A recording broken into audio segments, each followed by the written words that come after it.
Why is it mainly Toyota that do this? That bolt the backing plate in behind the bearing, not just put a couple of little bolts around so you don't have to take all that off. I'm not saying it's not just Toyota, but it's mainly Toyota. Unbelievable.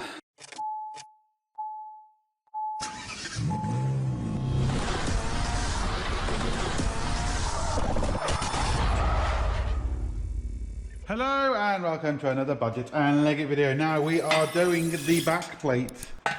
So, very simple. Well, I say very simple. It's lots of stripping for such a stupid little thing. All I've done is taken off this little caster nut, taken off the split pin, or the cotter pin if you live across the pond. I don't understand how this is a cotter pin. I mean, it splits in half, so split pin makes sense. Am I wrong? Am I wrong? Seriously? Am I wrong? And I've taken off the cover. So we've now got to this. And if you want to know how to take off the brakes, you can watch my other video on replacing the brakes. But essentially, once you get the caliper off and the disc off, you're left with this.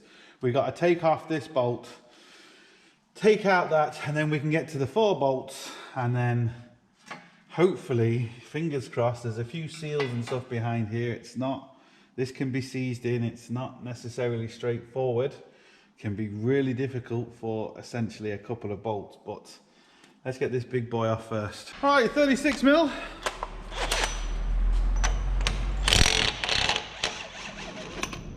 Make sure you give that a good clean before you take it off.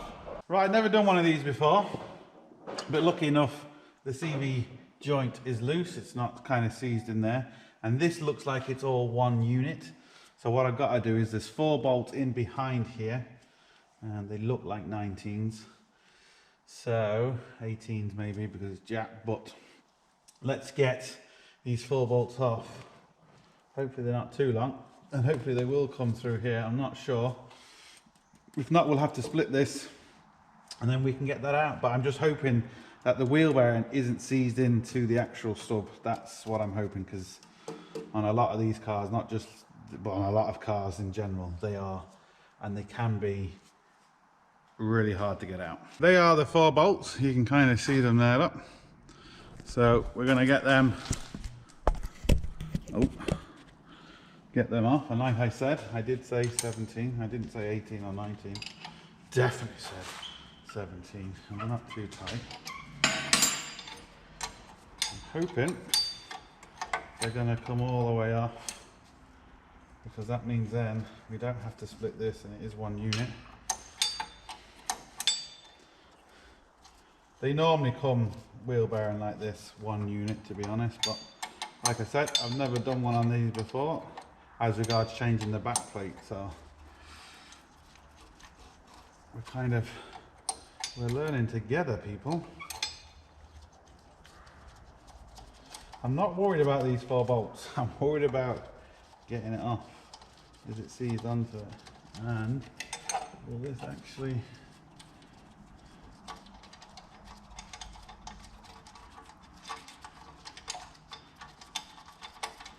Right, I think, yeah, that has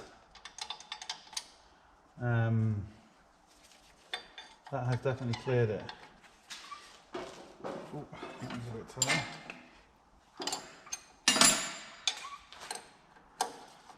Just like I said, the problem is more so, I think, is going to be on this. Why is that locking? It's locking because of that. Oh, that's not good. Now, this isn't in the right position. The back of these studs are hitting the head of the bolt, and if they're not all in the right place, they won't come out. So, but you see, once we get this moving a little bit, if they are screwed in, we're going to have more of a gap to screw them out. But like I said, that's not what's really worrying me. It's more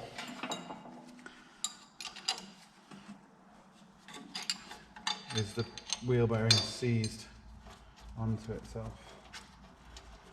Once I get one more off, a few slaps of the hammer, just tap here quite gently, just to see if it moves.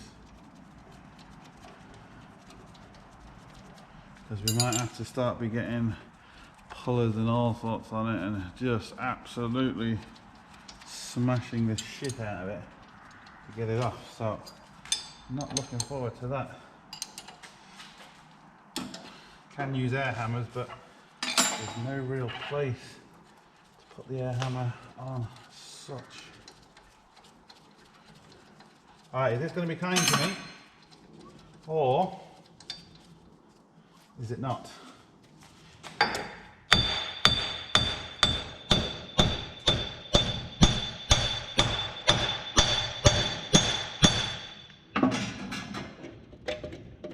Oh, it's moving. It is moving. I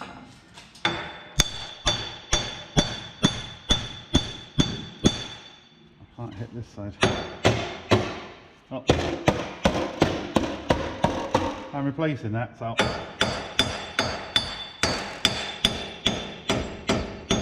What I might do,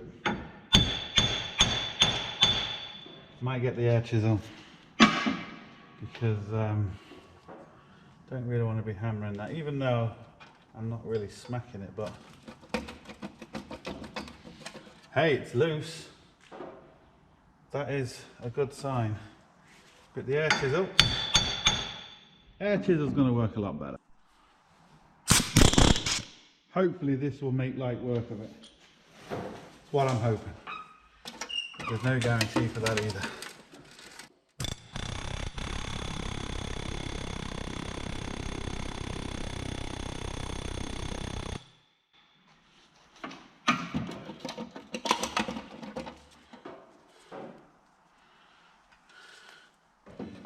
I need to straighten the wheel, I think. The brake caliper's in the way. Make sure that's definitely, yeah, loose. But why has this seemed to kind of stopped?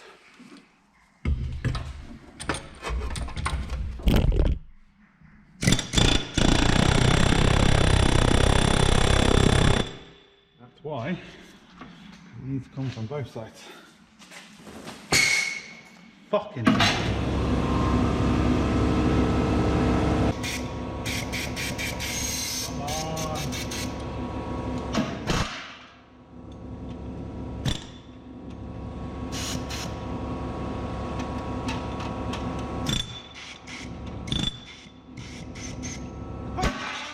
Fucking thing.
Right, it came off fairly easy. We've got a little bit of crap in there. What I've got to do, as you can see, there's a O-ring seal there, which we need to take off actually. We've got a new one. There's also a seal in behind the CV joint, but I'm not going to touch that. The reason why I'm not going to touch that is because that's a lot more stripping and it's not really a problem at the minute. So it's just more the plate.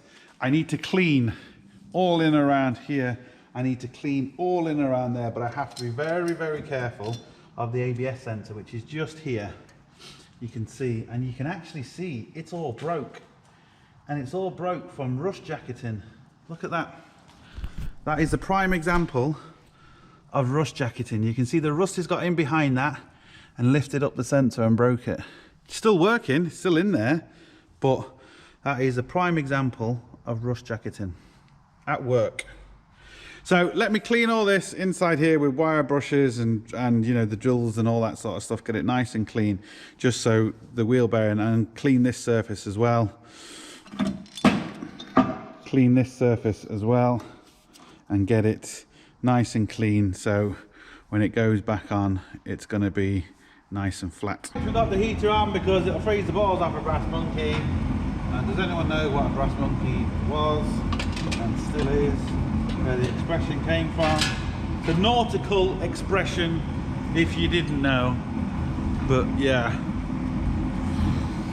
So what I've got to do is just make sure that this can only go, well, it looks like the wheel bearing can go in any way. Sometimes the wheel bearing can only go on one way. There's two little locating dowels here to keep this in place, but it's still going to be awkward. So kind of line that up. Might be easier to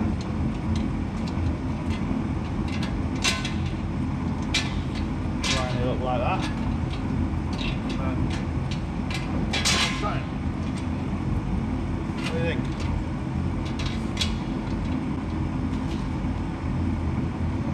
See?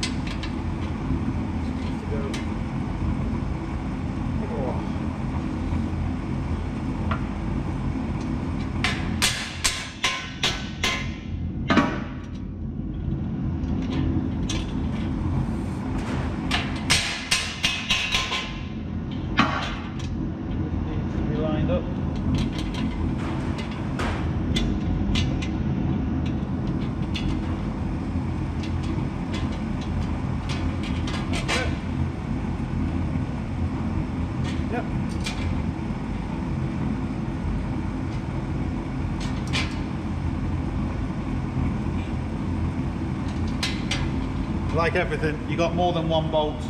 Make sure all the bolts screw in first before you try and tighten anything, because there's always a slight bit of play, and you screw one bolt in, it won't allow the others. You might think these are going in, but you could do a lot of damage. And again, what I'm doing is I'm just screwing all these in a few threads. You can see I'm using the spanner halfway down, so I'm not putting a lot of pressure on, because if I can't turn it nice and easy with half the spanner, I know I've got an issue, and I'm going to stop and find out what's going on. But in a minute, that all looks good. Can't particularly see anything wrong with that. To try and screw it in with the bolts, you see these bolts are screwing in by hand now, because if you try and screw it in by the bolts and you're slightly off, or it's slightly jacked to one side, you're going to pull the threads out the axle or the stub axle, then you're going to have to replace the whole thing, and then you're going to be in trouble.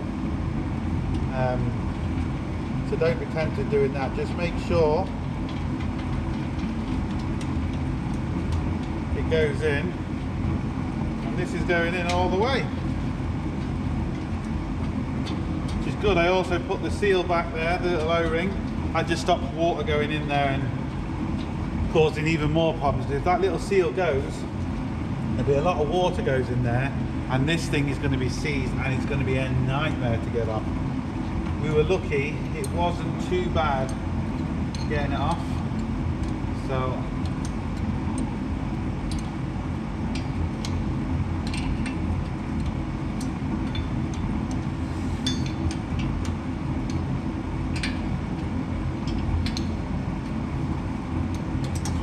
it all a squeeze first, just to make sure they're all done in.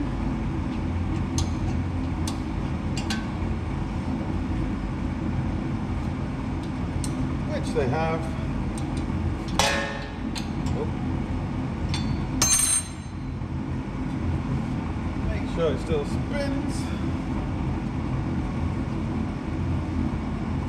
Because I know what I'm going to get now. Ah, using the air hammer, you're going to damage the bearing, you're going to do this. You think smashing it up and down potholes and going off road and all that is not going to is going to damage the bearing, and you think what I'm going to do? Yeah, look, I can assure you, what I've just done there hasn't done any damage to the bearing whatsoever. Right, you've got a couple of options with the old spanner. You can get a special connection for your torque wrench to go in here. I have one, but nobody's got time for that. What you can also do is put the spanner on there like I did taking it off, get another spanner and put it on there like that. That gives you a lot longer reach, more leverage. Or what you can also do, see if I can get it all in on camera, I don't know if you can see all this. You can get one of these, which is a spanner extension, like that. Oh, like that. Can you see that on camera? You can. And now, what I can do, just gives me a lot more leverage. And this way, this tool is just a little bit more stable than putting two spanners on there, because it just, the way it grabs. But two spanners work fine. You saw me take it off like that. So, it really isn't a problem. Actually now, that's too long and I can't actually use that now. So now I'm going to have to use the two spanners.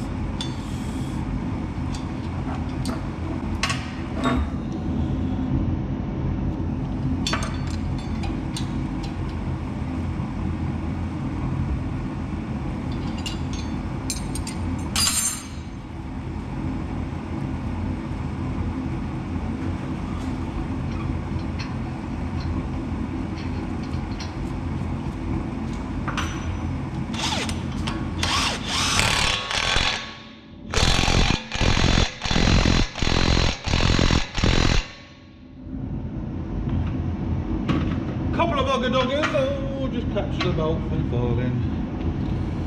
Let's put this back on now.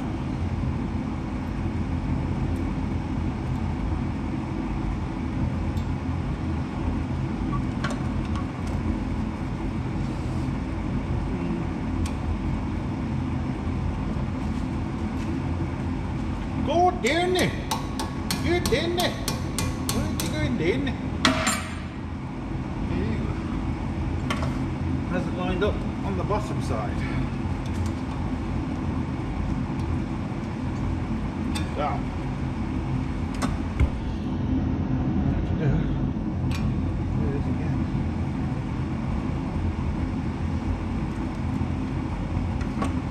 Now,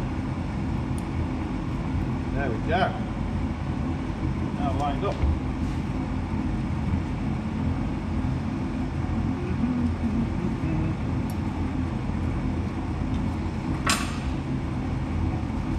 La la la la la la la.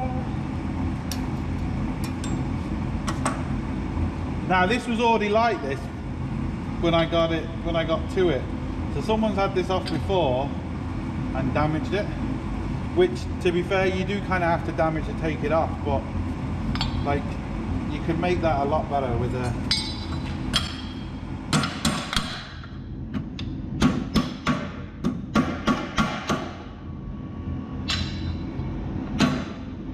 slaps of the hammer.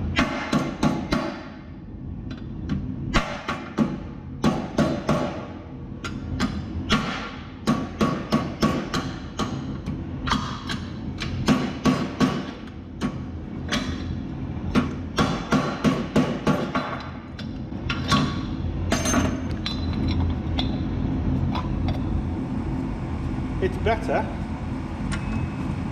I really need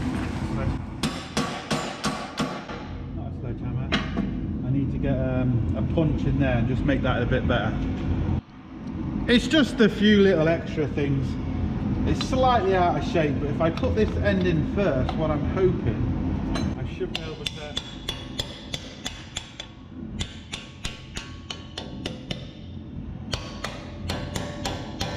kind of get around it that it's out of shape. You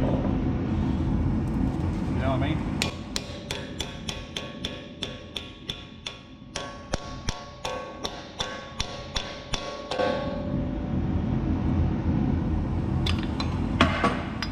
That in first. Hopefully it will push it back into shape. Doesn't pop out yet. It's popping out. It took a few extra seconds, but I think it's worth it. The customer will never know, but I know. And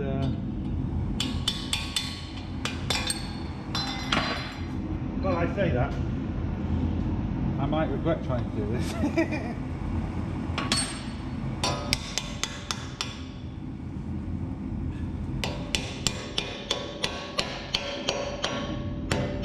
Nope. I do not regret it.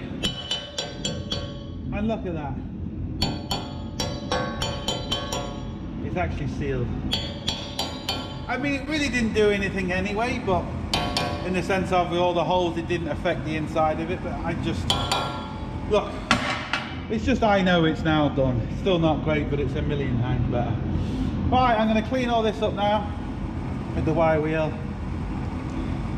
And most probably my thing from, I've shown it in lots of videos, my thing from Sealy, the brake cleaner kit, get all that nice and clean. I'll do that off camera, it's just, you know, rubbing it. And then we'll get the discs on. Right, so there we go, it's all done. If you want to see the video on how to take the brakes on and off and to do the brake job, that's another video. But at least, you know, you can see how this is done. I've got to now clean this up a little bit more, grease everything, put it all back, which you will see on the other video. But as always, hope it helps. Please like, share, comment and subscribe. Don't forget, links up here, links down below, but most important, don't forget, get your hands dirty. See you for the next one. Sorted.